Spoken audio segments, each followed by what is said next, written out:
Hi everybody, this is Judy at Judy in the Kitchen. Today we're talking about food safety and preventing cross-contamination, and today we're focusing on physical contamination.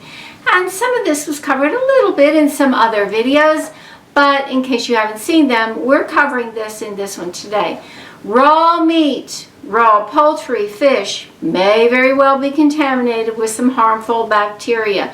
Those foods should always be kept separate from other foods, especially foods that you're going to eat raw, like salad, vegetables, or foods that have already been prepared and you've got some leftovers and maybe they're in the refrigerator and that sort of thing. Anything like that that is not going to be cooked again or heated up to any extent, cooked, needs to be completely separated from any raw animal foods.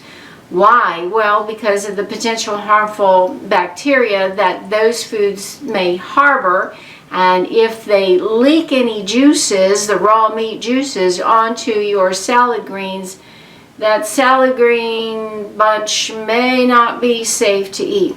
So one thing that you can do is when you store these foods in the refrigerator, your raw animal products need to be wrapped really, really well in hopes of not having any juices leaking out in the refrigerator, and put them toward the bottom of the refrigerator as low as you possibly can.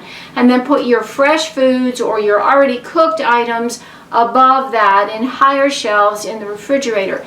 That way, if anything does leak out of the raw animal products, it's going to go toward the bottom of the refrigerator and not contaminate your other foods.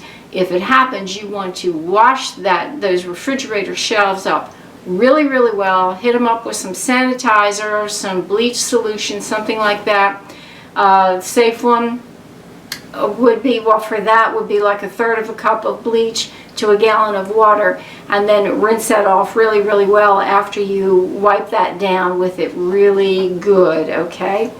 So that's one very way. Another important way to prevent physical contamination is to be mindful of your cutting boards and your utensils that you're using, especially for the raw animal products.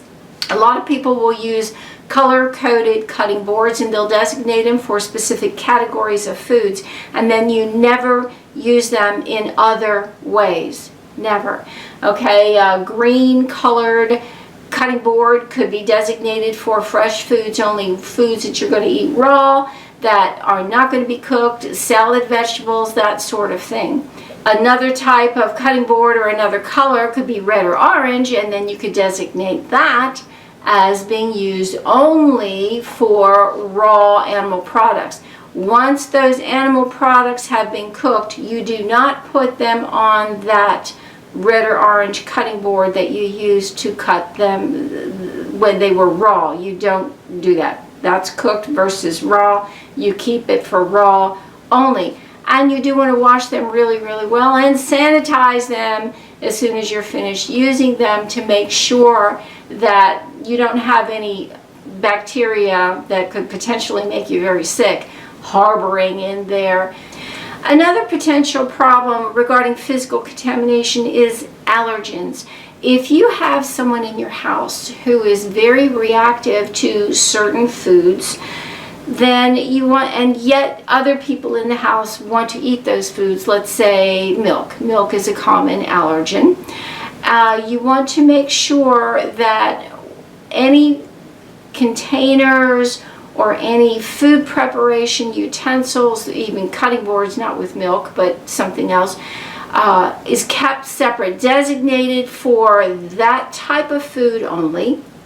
And then when you're preparing other foods, especially foods that the person who is sensitive is going to eat, you do not use those cutting boards, utensils, bowls, whatever, for food that that person is going to eat, because there could be some residue left on there that could infect that person with that food. It's not saying that the food is bad, but if they are highly sensitive to it, sometimes even the aroma of something can make a person who's sensitive very, very sick, really sick. And so you just don't want to take chances.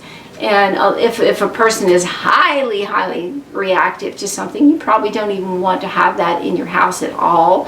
And if you're going to eat it, maybe reserve that for a restaurant fare or something like that, and not have it in the house. So you've got to be very careful with anybody in the house that is reactive to particular foods.